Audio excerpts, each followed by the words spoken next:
చేతన ప్రేక్షకులకు నమస్కారం.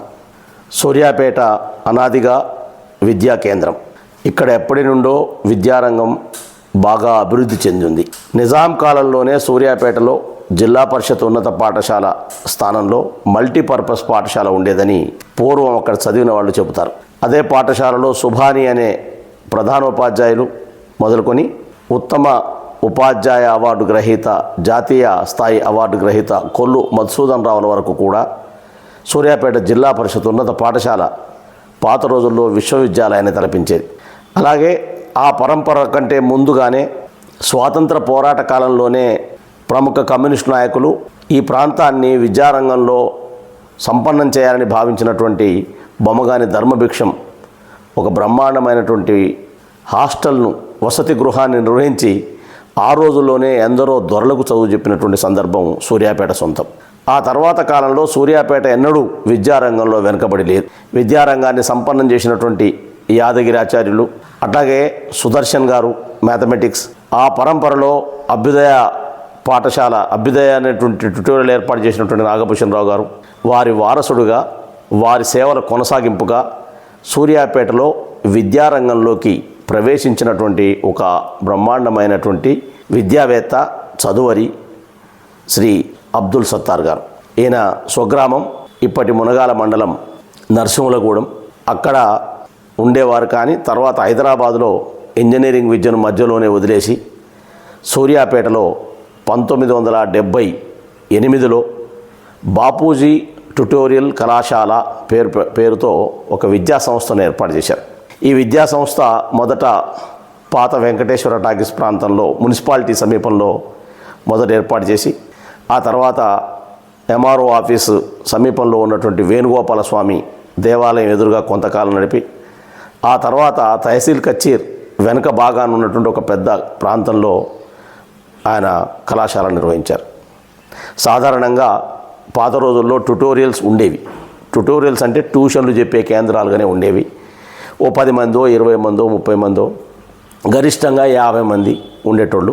అదే కుడకొడ రోడ్లో ఉన్నటువంటి యాదగిరిరావు సార్ కానీ ఇంకా మిగిలిన వాళ్ళు కానీ కొద్ది మందికి, 30 మందికి 50 మందికి కోచింగ్ చెప్పేటోళ్ళు.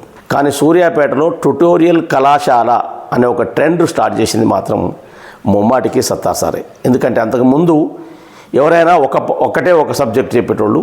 కానీ తాను చెబుతూ, ముఖ్యమైన విషయం సత్తార్ సార్ విశేషం, ఆయన ఇంజనీరింగ్ కంప్లీట్ చేయడం వల్ల మ్యాథమెటిక్స్ అబ్బింది, అట్లాగే ఆంగ్ల భాష పైన ఆయనకు పట్టుంది. ఈ రెండు ఉండడం వల్ల ఇంగ్లీష్, మ్యాథ్స్ తానే చెప్పేవాళ్ళు. ఇకపోతే సైన్స్ కానీ మిగిలిన సబ్జెక్టు కానీ చెప్పడం కోసం ఉపాధ్యాయుల్ని ఆయన ఏర్పాటు చేసేవారు.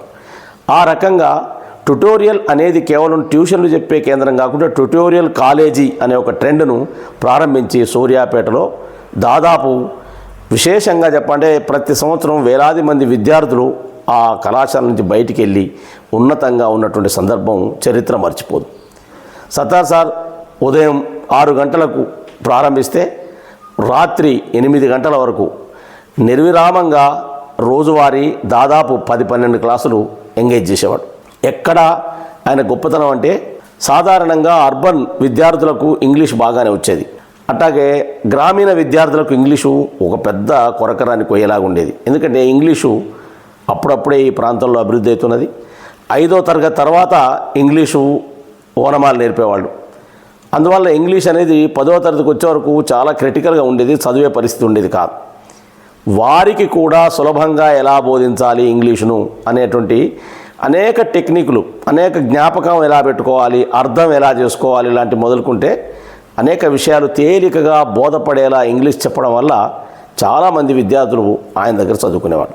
అట్లాగే ఆ రోజుల్లో జనరల్ మ్యాథ్స్, కాంపోజిట్ మ్యాథ్స్ అని రెండు వేరువేరుగా ఉండేది. కాంపోజిట్ మ్యాథ్స్ కొద్దిగా ఇబ్బందిగా ఉండేది. సరే, జనరల్ మ్యాథ్స్ ఏమో సాధారణంగా ఎవరైనా చెప్పేటోళ్ళు, కానీ కాంపోజిట్ మ్యాథ్స్ కొద్దిగా క్రిటికల్గా ఉండేది. ఆ కాంపోజిట్ మ్యాథ్స్లో ఆల్జీబ్రా మొదలుకొని మిగిలిన అన్నిటి కూడా సత్తార్ సార్ చాలా తేలిగ్గా బోధించేవారు.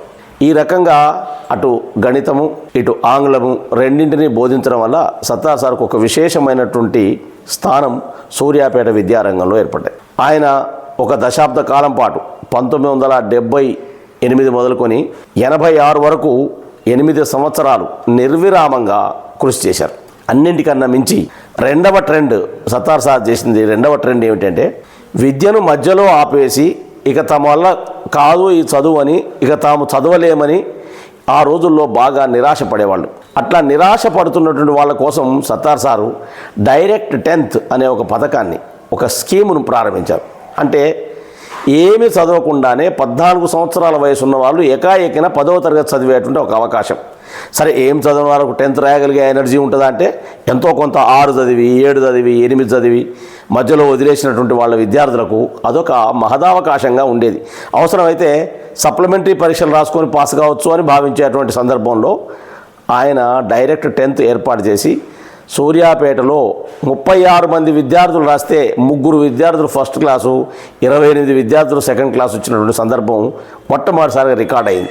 ఆ తర్వాత 400 మంది విద్యార్థులు, ఆ తర్వాత 200 మంది విద్యార్థులు, ఇలా ప్రతి సంవత్సరం ఆయన డైరెక్ట్ 10th విద్యార్థులను విపరీతంగా వాళ్లకు విద్యను బోధించి ఎందరినో పనికి రాకుండా పోతారు అని వాళ్ళే భావించుకున్నటువంటి వాళ్ళు ఇక్కడ చదివి సరే తమ తమ స్థాయిలో తమ భేదాల్లో ఉంటూనే ఉన్నతమైన జీవితాన్ని గడపడానికి ఆయన మాత్రమే సోపానంగా నిలిచినటువంటి సందర్భాన్ని ఎవరు మర్చిపోలేరు. అట్లాగే సూర్యాపేటలో మొట్టమొదటిసారి భోపాల్లో ఉండేటువంటి direct intermediate 8th class pass అయిన తర్వాత ఇంటర్ చేయవచ్చు అనే ఒక స్కీమ్ భోపాల్లో ఉంది. భోపాల్ బోర్డు ప్రవేశపెట్టింది. ఆ భోపాల్ బోర్డు ప్రవేశపెట్టినటువంటి దాన్ని తెలుగు మీడియంలో ఉండేది ఆ చదువు.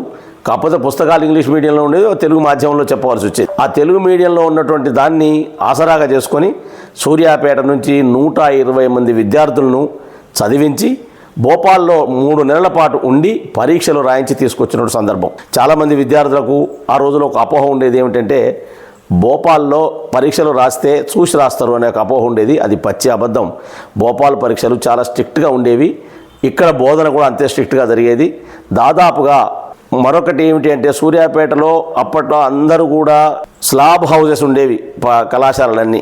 కానీ ఓ న్యూ ట్రెండ్, గ్రామీణ ట్రెండ్ ఏమిటి అంటే వచ్చేది గ్రామీణ విద్యార్థులే కాబట్టి ఏమో కానీ ఎక్కడ వేసినా 200 మంది కూర్చోవడానికి వీలయ్యేటువంటి కమ్మాకులతో కూడినటువంటి కప్పులేసి సూర్యాపేటకి ఒక మోడల్గా ఉండేవి 2-3 దాదాపు 150 నుంచి 200 మంది పట్టేటట్టుగా విశాలంగా గాలి దొలేటట్టుగా వెంటిలేటెడ్ రూమ్స్, కమ్మాకులతో కప్పినటువంటి రూములు, మోరపాకలు వేసి అందులో ఆయన చెప్పేవాళ్ళు. ఇట్లా సూర్యాపేట విద్యారంగంలో మొదటగా డైరెక్ట్ 10th తేవడం, ఇంగ్లీషును బోధించడం, గణితాన్ని బోధించడం, న్యూ ట్రెండ్స్ అన్ని సెట్ చేసి ఎందరో విద్యార్థులకు సేవలు అందించినటువంటి సత్తార్ సార్ గడిచిన వారం రోజుల క్రితం ఆయన ఆఖరి శ్వాస వదలడం జరిగింది. ఆయన జీవితం చివరి వరకు కూడా అనేక కష్టాలను, అనేక ఇబ్బందులను ఎదుర్కొన్నాడు. తాను చేసినటువంటి విద్యా వ్యాపారంగా చూడకుండా ఉదారంగా ఉండడం వల్ల పెద్దగా సంపాదించలేదు, కానీ విద్యార్థుల మనసుల్లో శాశ్వతమైన స్థానాన్ని సంపాదించుకున్నాడు. అందుకనే ఎక్కడెక్కడైతే సత్తార్ గారి శిష్యులు ఉన్నారో వారందరూ ఈ నెల 29వ తేదీన సూర్యాపేట జిల్లా పరిషత్ ఉన్నత పాఠశాలలో ఆయన సంస్మరణ సభ ఏర్పాటు చేయడం జరిగింది. విద్యార్థులందరూ విధిగా ఈ కార్యక్రమానికి హాజరై సత్తార్ సార్కు ఏ మేరకైతే మీకు సేవ చేసినారో ఆ మేరకు ఆయనను సంస్మరించుకోవడం కోసం విధిగా అందరూ హాజరు కావాలని బాపూజీ విద్యార్థుల పక్షాన ఏర్పాటు చేయబడ్డ కమిటీ కోరింది. తప్పనిసరిగా 29వ తేదీ ఉదయం 10 గంటలకు జిల్లా పరిషత్ ఉన్నత పాఠశాల సూర్యాపేటలో ఆయన సంస్మరణ సభ జరుగుతుంది. విధిగా హాజరు కావాలని ఆ విద్యార్థుల పక్షాన విద్యార్థుల సంఘం కోరుతుంది.